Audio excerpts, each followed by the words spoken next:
The topic of illegal immigrants and immigration reforms in the United States continues to be a controversial topic, with little or nothing being done to put it to rest.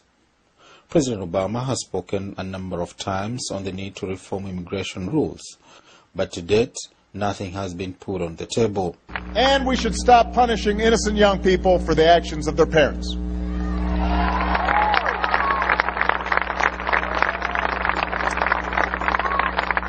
We should stop denying them the chance to earn an education or serve in the military. And that's why we need to pass the DREAM Act.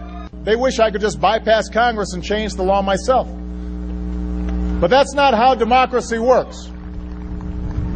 What we really need to do is to keep up the fight to pass genuine, comprehensive reform. This afternoon, New Jersey Senator Robert Menendez has introduced what he calls Comprehensive Immigration Reforms Act of 2011. The bill seeks to fix a system that has been broken for far too long. The legislation proposes a balance of solutions, such as enhanced enforcement measures and a mandatory e-verify. I think we will get very strong support. But the reality is, if you had fruit for breakfast this morning, it was picked by the bent back of an immigrant worker. If you had chicken for dinner last night, it was probably depulked by the cut-up hands of an immigrant worker.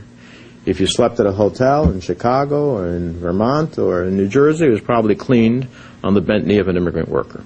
And if you have a loved one who's infirmed, they're probably being taken care of by the steady hand and warm heart of an immigrant worker. So even in this economy, there are whole sectors of our economy in which, and in the ag field, of course, you know, if I hear from New Jersey farmers, and yes, we have farmers in New Jersey, we're called the Garden State, and not like Vermont, but nonetheless. The bottom line is that they are paying significant amounts of money and cannot get people to pull crop in the field. So even in this economy, there are whole sectors of our economy that immigrants are doing the work that are propping up the higher paying jobs, the manager of the hotel, the chef at the restaurant, the waiters who are making significant amounts of money. So if I don't want to depress this economy any further, I'd do this. And if I don't want to depress wages for the larger labor force, but don't permit an underclass that can be exploited, that ultimately oppresses wages for other workers similarly situated. And I could go on as to all the reasons why this should be compelling. So if we have the opportunity, we will give people the opportunity to come forward. If they fail to achieve taking advantage of the opportunity, then they will be subject to deportation. The bill is seconded by Democrats Harry Reid, Patrick Leahy, Richard Dublin, Charles Schumer, Christine Gillibrand, and John Kerry. Nobody can stand there and say that action is not overdue. It's way overdue. And this legislation is a good starting point for that debate. Go to any restaurant in Chicago, Illinois, and take a look at who just picked up the plates at the table. And when the door to the kitchen swings open, take a look at who's washing the dishes and cooking the food, and who unloaded the food on the dock, and the people who are cleaning your rooms at the hotels, and the folks who are watching your mother and grandmother at the nursing home.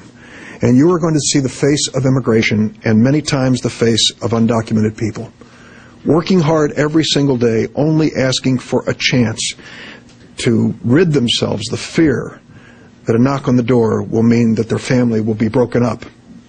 The Menendez bill gives the Congress a chance to prove that it's willing to put good policy over political expediency, engage in a serious and constructive debate over immigration reforms, and focus on realistic solutions rather than passing this year's political band-aid.